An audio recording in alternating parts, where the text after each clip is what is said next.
आप सभी का सहयोग समाचार के एक और दिन में स्वागत करता हूं। आज जो न्यूज़ेज़ हम डिस्कस करने वाले हैं वो हमारी नेशनल और इंटरनेशनल पर्सपेक्टिव दोनों से बहुत इंपॉर्टेंट है। पहली न्यूज़ मैं बिहार को लेकर डिस्कस करूंगा आपसे। ऑलरेडी हमने देखा कि हाल ही में 2025 में बिहार में सीएम का इलेक्शन हुआ और नीतीश कुमार फिर से 10वीं बार मुख्यमंत्री बने। और अभी एक डाटा आया है जो कि काफ़ी पॉजिटिव है, बहुत ज़्यादा पॉजिटिव है एक सेंस में कहा जाए, क्योंकि बिहार इज़ ऑलवेज़ मतलब हमेशा क्या होता है, बिहार को जोड़ा जाता है क्राइम से लेके कि, और वो भी क्राइम, हीनियस क्राइम की मर्डर्स एंड लूट एंड डकैत। मतलब मोस्टली बिहारीज आर लाइक, ऐसा एज्यूम करते हैं बाहर के लोग, खास करके जब लोग इमिग्रेंट बन के बाहर जाते हैं एज अ जॉब या एम्प्लॉयमेंट या एजुकेशन पर्पज़ से, तो उनको इससे एक बाहर के स्टेट वालों में एक डर भी होता है कि उनको रूम ना दिया जाए, या ऐसे बहुत सारे सिनेरियोज़ बनते हैं। तो अभी का जो डाटा निकल के आया है वो इसके अपोजिट है और एक बहुत पॉजिटिव न्यूज़ दे रहा है, एक बहुत पॉजिटिव फीडबैक दे रहा है हम इंडियन और एज अ बिहारी के लिए। क्या दे रहा है कि 25 साल में अभी तक के इतिहास में, जो 25 साल का इतिहास है बिहार का, उसमें लोवेस्ट क्राइम रेट चली गई है, खास करके हीनियस क्राइम को लेके, सीरियस क्राइम्स को लेके, जैसे में मर्डर हो गया, जैसे में आपका डकैत लूट हो गया, लोवेस्ट डाउन चला गया। मतलब जितनी ज़्यादा नंबर्स आती थी पहले, बोलना तो नहीं चाहिए, नंबर्स अपने आप में एक नंबर बहुत बड़ी नंबर है, तो जो नंबर्स आती थी वो अब नहीं आ रही है। और ये 25 साल के दायरे में आज क्यों हुआ, ये अपने आप में बहुत बड़ा इतिहास मतलब रीज़न रखता है। क्योंकि हमने देख रहा है कि जब हम रिसर्च देखते हैं तो रिसर्च में ऐसा बताया जा रहा है कि 2016 के बाद, 2016 के बाद जो क्राइम रेट है मर्डर और डकैत को लेके, वो डाउन चला गया है। और धीरे धीरे ग्राफ में आप चेक करेंगे, न्यूज़पेपर में आज ही के आर्टिकल में ग्राफ भी दिया हुआ है, तो एकदम लाइन नीचे चली जा रही है। तो जब इस तरीके की चीज़ें एक न्यूज़ बन के आती है तो फिर क्या आता है, सेफ्टी। सोसाइटी में एक बहुत बड़ा एक अच्छी चीज़ आती है कि सोसाइटी सेफ़ हो रही है, और जब सोसाइटी सेफ़ होती है तो फिर वहाँ पर डेवलपमेंट होता है। तो हमेशा हर चीज़ को भी हम देखें तो केरला हो या कोई भी अलग अलग स्टेट हो जो साउथ इंडिया की है, या हम कितने डेवलप कंट्रीज़ का कंपैरिजन करें, तो वहाँ सेफ्टी इंश्योर करने में ही गवर्नमेंट सबसे ज़्यादा ध्यान देती है। क्योंकि एक आदमी अगर सेफ़ फील करेगा तो वो हर कुछ कर सकता है, वो एक नए आइडियाज़ पे काम कर सकता है, वो और लोगों को हेल्प कर सकता है, वो रिसर्च कर सकता है, कुछ भी कर सकता है। लेकिन जब एक व्यक्ति को अपने जान की खतरा हो, या उसके फैमिली को लेकर खतरा हो, या आसपास माहौल काफ़ी, या वुमेन सेफ्टी को लेकर, वुमेन सेफ्टी हो, या आसपास जो माहौल है वो काफ़ी वायलेंट है और काफ़ी एकदम डिसबैलेंस्ड है, तो उसके कारण क्या है कि दिमाग में चीज़ें स्थिर रूप से नहीं हो पाती हैं और डेवलपमेंट सोसाइटी नहीं कर पाता। तो safety is equal to development. मतलब जितनी ज़्यादा सेफ्टी किसी सोसाइटी में होगी तो डायरेक्टली लिंक्ड होगी डेवलपमेंट से। तो अभी बिहार में डीजीपी के द्वारा, जो अभी वहाँ के डायरेक्टर जनरल ऑफ पुलिस हैं विनय कुमार, उनके द्वारा कहा गया कि जो जंगल राज आज से 20 साल पहले चल रहा था, जो एक वहाँ पटना के हाईकोर्ट के द्वारा ही टर्म दिया गया, जो जंगल राज चल रहा था वो जंगल राज अब नहीं चल रहा है। अब है कि उससे हम आगे बढ़ के स्वराज, या जैसे कहते हैं कि बहुत सारे ऐसे सुराज, कि मतलब अच्छा राज्य चल रहा है, अब समय अच्छी जा रही है। जैसे मोदी जी का एक स्टेटमेंट था कि मोदी, मतलब मोदी है तो अच्छा होगा, या उनके पार्टी का एक बहुत बड़ा सिंबल था, एनडीए का बहुत बड़ा एक सिंबल था कि हम जब भी पावर में आएंगे कि तो जो चीज़ें फेस की गई है बिहार के जनता के द्वारा आने पिछले समय में, मतलब कई दशकों से कई की जा रही थी फेस, वो उन्हें उसमें मतलब बहुत बड़ा गिरावट आएगा, और वो सक्सेसफुली हुए हैं इसमें। तो ये बहुत बड़ा अप्रिसिएशन है गवर्नमेंट के लिए और हमारी पुलिस एडमिनिस्ट्रेशन के लिए, खास करके जो पब्लिक एडमिनिस्ट्रेशन है, चाहे पुलिस हो, चाहे हमारे डीएम हो, या अलग अलग जितने भी पब्लिक सर्वेंट्स हैं, उनको मैं बहुत बड़ा धन्यवाद देना चाहूँगा। और बिहार की जनता के लिए जो एक इमिग्रेशन बहुत बड़े पैमाने पे हो रहा था, कि वहाँ से स्टेट से छोड़ के लोग बाहर जा रहे थे, not because only of employment but also for safety. वहाँ पे लोग इतना डर चुके थे कि ऐसा मतलब सिनेरियो क्रिएट हो गया था कि लोग सोचते थे कि अब अगर हमारे पास पैसा हो, हम अच्छा एक जॉब डूइंग बन जाए, हमारे पास एक अच्छा हैंडसम सैलरी हो जाए, तो हम यहाँ से कहीं और चले जाएंगे, सेटल्ड हो जाएंगे, और वहीं हमारी फैमिली आगे बढ़ेगी। ये चीज़ों में बदलाव है। तो मतलब एक पूरा लिंक हो चुका था सेफ्टी से, और अब जब सेफ्टी में इतनी बड़ी न्यूज़ आई तो फिर मेरे हिसाब से वो बिहारी जो बाहर चले गए और जो सोचते थे कि यहाँ से चले जाएंगे, उनमें काफ़ी चेंजेस आएंगी और हो सकता है कि वो बाहर ना जाके अब बिहार में ही एक इंडस्ट्री, एक एंटरप्रेन्योर माइंडसेट या एक नई स्टार्टअप माइंडसेट को लेके आएँ। और जो एक कहा जाता है कि इंडिया के डेवलपमेंट में जो पीछे करने का कार्य करता है, तो ऐसे तो डायरेक्टली लिंक नहीं है, पीछे करने का कार्य और जो इम्पॉर्टेंट है कि उसके कारण ही देश की जीडीपी नीचे जा रही है, वो बिहार और यूपी जैसे स्टेट को लिया जाता है। उससे हम बदल के आगे बढ़ पाएंगे और नई चीज़ें कर पाएंगे। दूसरा जो न्यूज़ हमारा है वो जर्मन चांसलर के विज़िट को लेके। अभी वर्ल्ड पॉलिटिक्स बहुत ज़्यादा हीटेड टॉपिक है और बहुत ज़्यादा ऐसे दौर से गुजर रहा है जो कोल्ड वार और वर्ल्ड वार सेकेंड के बाद बहुत ज़्यादा ख़राब माहौल है। सीधी बात कहा जाए शब्द में तो माहौल ख़राब किस लिए, क्योंकि अलग अलग नेशन हर एक चीज़ में अपने इंटरेस्ट को लेके बहुत ज़्यादा सीरियस हो चुकी है। ख़ास करके चाइना, इंडिया और अमेरिका अपने नेशनल इंटरेस्ट, अपनी फॉरेन पॉलिसी को इस तरीके से अचानक से बदल दी और इतनी बड़ी बड़ी चेंजेस आई हैं कि पूरा इंटरनेशनल पॉलिटिक्स बदल गया है। और उस समय में जर्मन चांसलर के इंडिया विज़िट पे अपने आप में बहुत बड़ा सिग्निफिकेंस रखता है, क्योंकि हमारा देश अभी आने वाले समय में थर्ड लार्जेस्ट इकॉनमी होने वाला है। और जब थर्ड लार्जेस्ट इकॉनमी होगा तो डेवलप्ड नेशन का सपोर्ट लेके ही हम हो पाएंगे। क्यों? क्योंकि जर्मनी एजुकेशन के तौर पे पूरे विश्व में एक बहुत टॉप नॉच यूनिवर्सिटीज़ के नाम में आता है, कंसीडर एज फुली डेवलप्ड। और जब भी हम बात करते हैं कि अच्छी यूनिवर्सिटीज़ या रिसर्च पेपर में, तो इंडिया में भी स्कॉलर्स जर्मनी को चुनना चाहते हैं। या आप सॉफ्टवेयर इंजीनियरिंग की बात करें तो इतने सारे फील्ड में हॉलिस्टिकली जर्मनी की यूनिवर्सिटीज़ बहुत अच्छी एजुकेशन देते हैं, बहुत मिनिमम वेजेस पे या बहुत मिनिमम फेयर पे। सर, जर्मनी से हमारे रिलेशन पहले भी काफ़ी ठीक ठाक रहे, स्टेबल रहे हैं, क्योंकि जर्मनी के कई स्टूडेंट इंडिया में एज किसी भी डिग्री को होल्ड करने के लिए आते रहे हैं। खास करके एक हमारा रिलेशन रहा है जर्मनी से इंडिया का संस्कृत को लेके।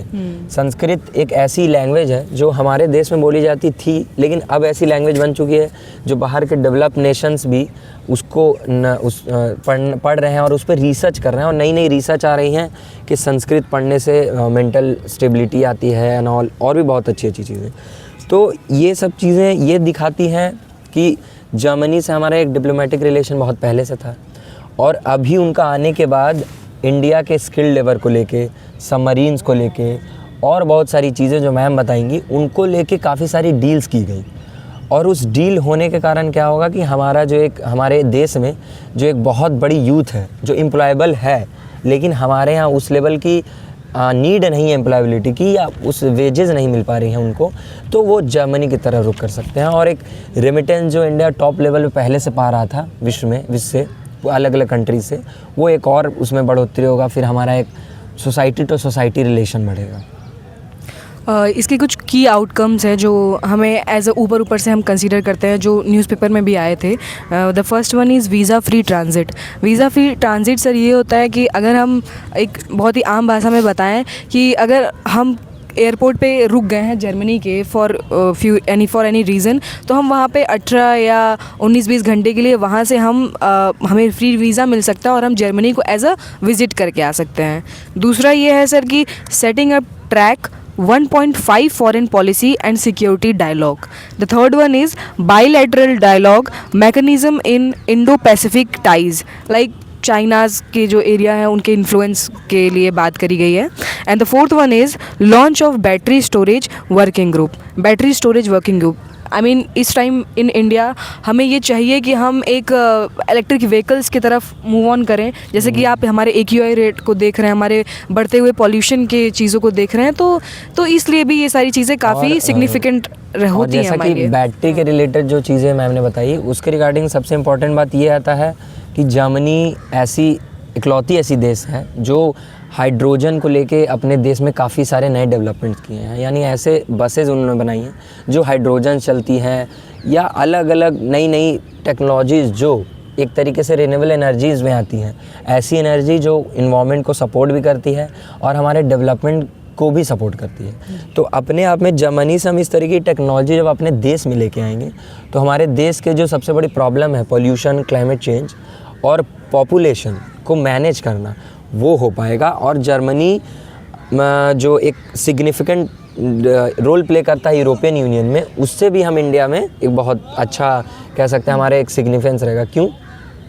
आने वाले समय में हो सकता है कि अमेरिका का स्टैंड काफ़ी बदल रहा है और पूरी जियोपॉलिटिक्स बहुत अलग तरीके से बदल रही है।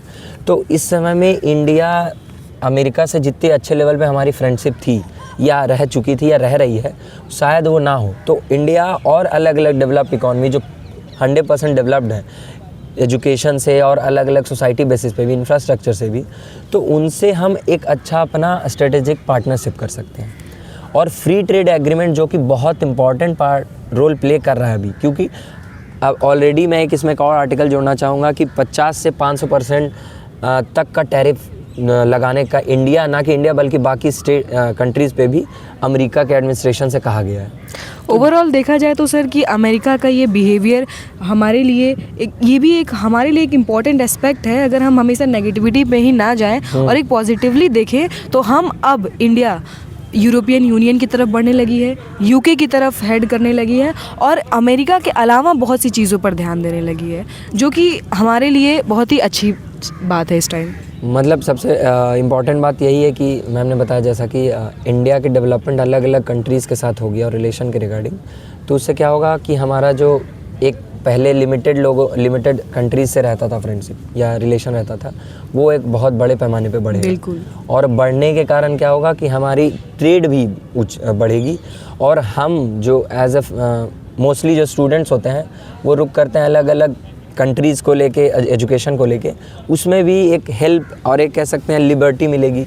तो एक बहुत पॉजिटिव न्यूज़ है जर्मनी के चांसलर। अभी भी हम ये नहीं कह सकते दैट आई ऑन अमेरिका या फिर अमेरिका के साथ अब हमारी बनेगी नहीं, क्योंकि अभी भी ऐसे जैसे अपाची की अभी जल्दी ही डील हुई है डिफेंस में, तो मतलब ऐसा नहीं है कि हम पूरी तरीके से ब्रेक ओवर कर रहे हैं। सबसे बड़ी इसलिए डोनाल्ड ट्रंप के बारे में हमेशा जोक होता है कि डोनाल्ड ट्रंप जो रात में कहते हैं वो सुबह में खुद बदल देते हैं कभी कभी। तो उनकी चीज़ें अपने अभी ये लॉबी फर्म के लिए आप देखा होगा उन्होंने कैसे स्टेटमेंट दिया, और अब उन्हीं के मतलब डेलीगेट्स ये कह रहे हैं हमें कि नहीं ये सारी चीज़ें ऐसी कुछ भी नहीं है, India never called us and if they called during Pahalgam. मतलब प्रेसिडेंट डोनाल्ड ट्रंप एक अलग तरीके से एक लौते, वो इंडिविजुअल के तौर पे उनका स्टेटमेंट्स अलग रहता है, और जब उनकी एडमिनिस्ट्रेशन जो ओवरऑल एक यूएस गवर्नमेंट है उनका स्टेटमेंट और उनकी डेलीगेसी अलग कुछ कह रही है। तो अपने आप में ये बहुत कॉन्ट्रास्ट करता है। तो हम इस पे ना ध्यान दें कि हम ये दें कि इंडिया किस तरीके से इग्नोर करके ये जो जियोपॉलिटिक्स चल रही है उसको इग्नोर करके अपने डेवलपमेंट की ओर। अगर सर अमेरिका की बात हो ही रही है तो इस टाइम प्रेजेंटली हम बता दें प्रेजेंट में कि एक American ambassador, her name is Sergio Gaur, visiting India right now. So this is what about America and Indo US. Visit भी की जा रही है। सीधी बात है कि पैरेलल चीज़ें चल रही है कि एक तरफ स्टेटमेंट्स आ रहे हैं, लोग समझ रहे हैं कि इंडिया के और यूएस के रिलेशन काफ़ी ऑल टाइम लो पे चल रही है, लेकिन एक तरफ देख रहे हैं कि उनके डेलीगेट्स, उनके एम्बेसडर आ रहे हैं हमारे देश और हमसे बात करना चाहते हैं ट्रेड डील के रिगार्डिंग। तो हम इस न्यूज़ पे और भी चर्चा करेंगे क्योंकि अभी ये मोस्ट हीटेड टॉपिक है और रेगुलर बेसिस पे इस पे आर्टिकल्स आ रहे हैं। Indo US, Indo German, Indo US और मतलब बेसिकली इंटरनेशनल रिलेशन। अभी सबसे इम्पॉर्टेंट नेशनल न्यूज़ को भी पीछे करके ये न्यूज़ इम्पॉर्टेंट है। बिल्कुल सर। तो एक न्यूज़ हमारी हो गई एडिटोरियल है, एक एडिटोरियल है डीलिमिटेशन कमीशन को लेके। डीलिमिटेशन कमीशन एक ऐसी कमीशन है इंडिया में जो कि हर बार हमारे सेंसस के बाद बनाई जाती है, जिसमें क्या होता है कि जितने भी हमारी कॉन्स्टिट्यूएंसी हैं उसके बॉर्डर्स में फेरबदल करने का काम करता है। फेरबदल कैसे कि मतलब हमारे जो सीट है लोकसभा और राज्यसभा, मतलब ओवरऑल पार्लियामेंट में जो सीट है अभी 543 सीट्स हैं, उसमें काफ़ी समय से एक पॉज लगा दिया गया है।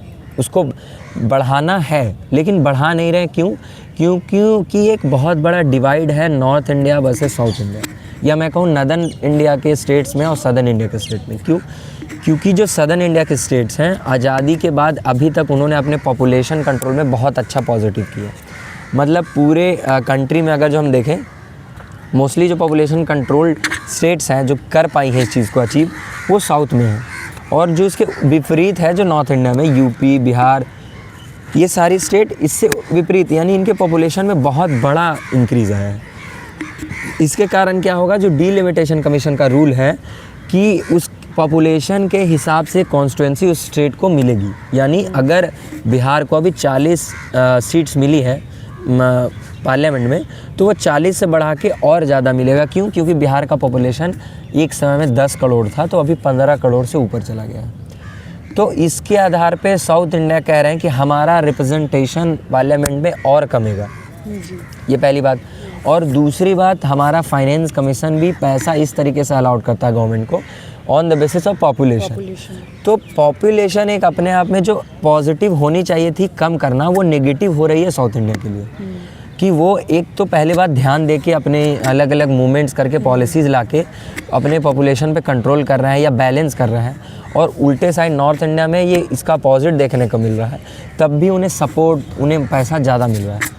तो यहाँ पे एक डिलेमा भी आती है इथिक्स के मोरालिटी की भी, कि कहा जाता है कि हमेशा जो पॉपुलेशन गरीब है या जो स्टेट्स गरीब हैं उनको सपोर्ट करना चाहिए गवर्नमेंट को।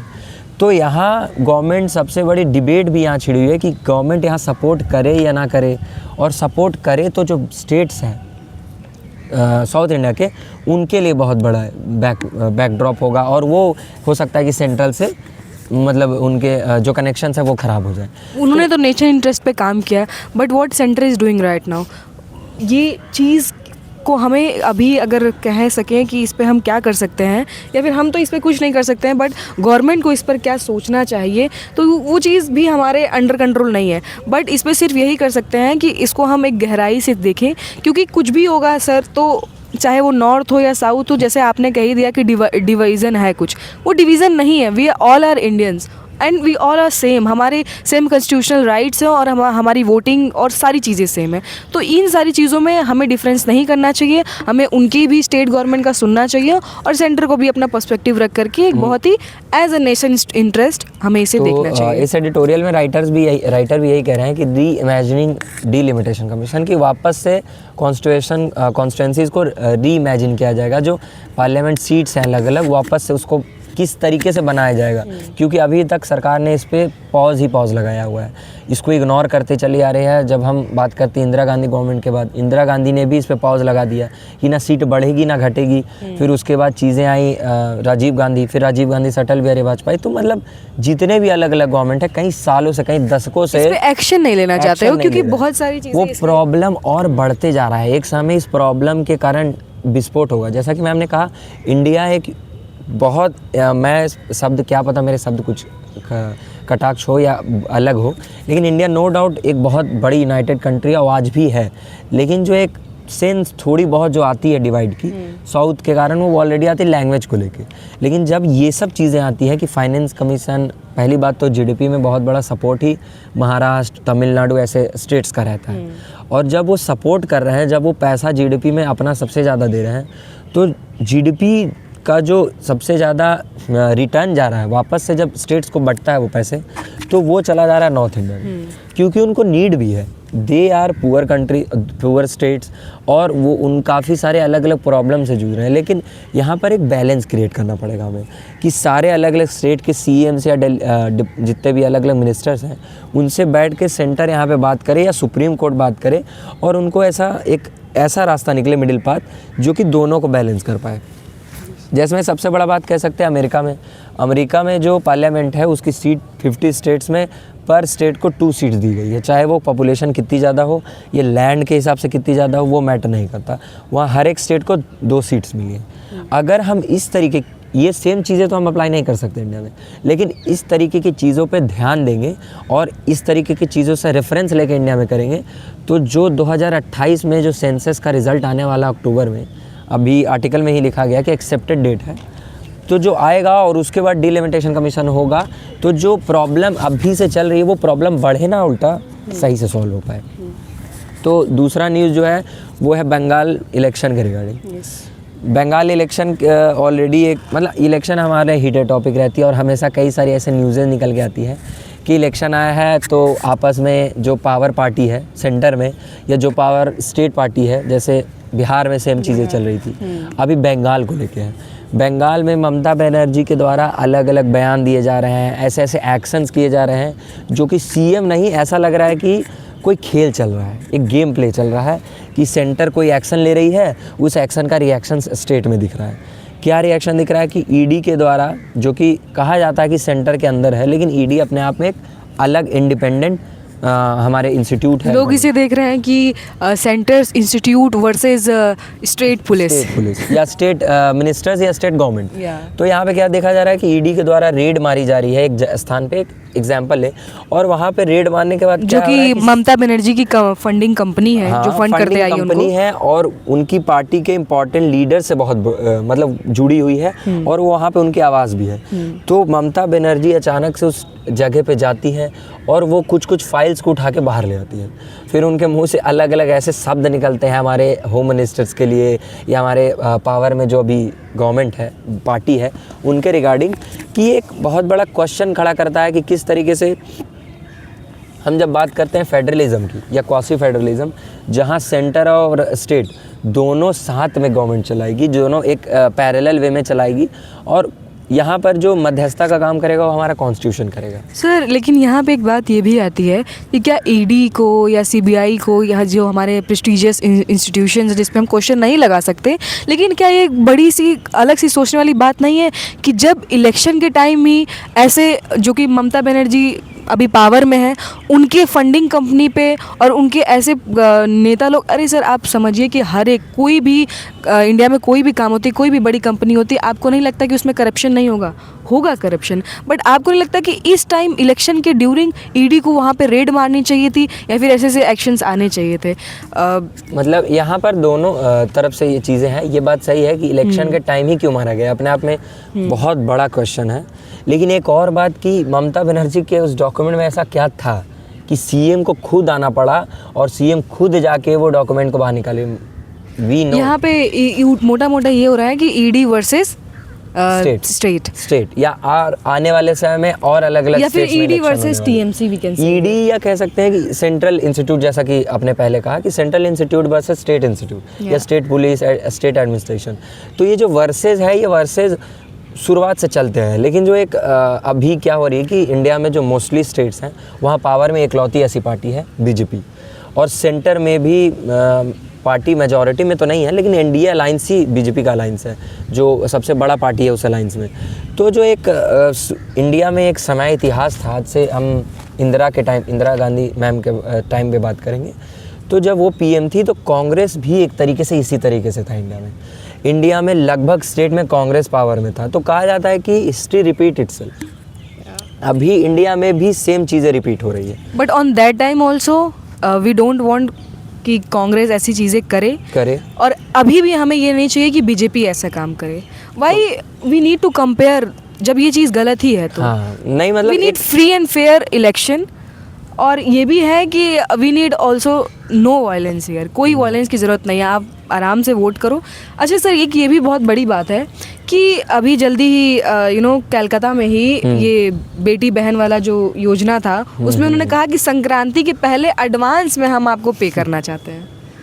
तो समझ रहे हैं, मतलब जब ये इलेक्शन आता है तो आप हमें फ्री का सिलेंडर गैस बांटने लग जाते हो, आप हमें सब कुछ फ्री करने लग जाते हो, ये योजना वो योजना इम्प्लिसिट करते हो, ये रोजगार लाते हो, वो रोजगार लाते हो। क्यों ऐसा होता है सर? मतलब लड्डू बांटना ज़रूरी है, आप फ्री एंड फेयर इलेक्शन कराओ, आप हमें एक संतुष्टि दिलाओ कि पहले तो कोई इन्वायरमेंट पे बात नहीं करता सर, जबकि इन्वायरमेंट हमारे सामने एक बहुत ही बड़ा सेटबैक है इस टाइम। तो मतलब पॉलिटिक्स की बात तो ना ही करें तो it's better for us. Freebies बहुत इंपॉर्टेंट प्रॉब्लम है, और इन्वायरमेंट तो है ही, मतलब इन्वायरमेंट की क्या ही बात किया जाए। जब भी कोई इलेक्शन होता है तो हमारा जो इन्वायरमेंट है वो इतना बदल जाता है कि उसके जो इफेक्ट है वो कॉलेज एंड स्कूल पर भी आने लग जाते हैं, हमारे एजुकेशन में आने लग जाते हैं। क्या आराम से अभी आपने देखा होगा न्यूयॉर्क में ही अभी एक इलेक्शन हुआ था, मेयर बने ममदानी। सो वहाँ का एक देखिए कितना फ्रेंडली है, no one is VIP there, सब एकदम इक्वल लग रहा था, लाइक कि ये किसी मिनिस्टर की जीत नहीं हुई, ये जनता की ही जीत हुई है। ऐसा नहीं हो सकता क्या? हाँ, ये सवाल, और हम इंडिया भी समय लगेगा, लेकिन मेरे हिसाब से आने वाले समय में ऐसे काफ़ी सारे जगह हैं अब जो इंडिया में कहा जाता है कि एक इंडिया में दो इंडिया जीते हैं। तो एक इंडिया में ऐसी चीज़ें चल रही है, एक इंडिया में नहीं चल पा रही है, और कोशिश भी जारी है। सबसे बड़ी बात यह है कि ऑप्टिमिज़म की सबसे बड़ी ये बात है कि हमारी संविधान पूरे विश्व की सबसे खास संविधान इसलिए होती है क्योंकि ये इतनी सारे प्रॉब्लम, अगर प्रॉब्लम ना कहें चैलेंजेस कहें, इस चैलेंजेस के बावजूद भारत को जोड़ने का काम करती है। और हमें प्राउड होना चाहिए कि संविधान अगर इसी तरीके से अपने आप को मेंटेन रखा और हम एज अ सिटीज़न इसके रिस्पेक्ट में रहें और ड्यूटीज़ अपनी निभाएं, तो हमारे देश हो सकता है अमेरिका और यूरोप से बहुत अच्छा हो सर, अपने आप में। तो हम इसी नोट के साथ सहयोग समाचार को आज यहीं समाप्त करते हैं। धन्यवाद। कल आपसे मिलेंगे। धन्यवाद।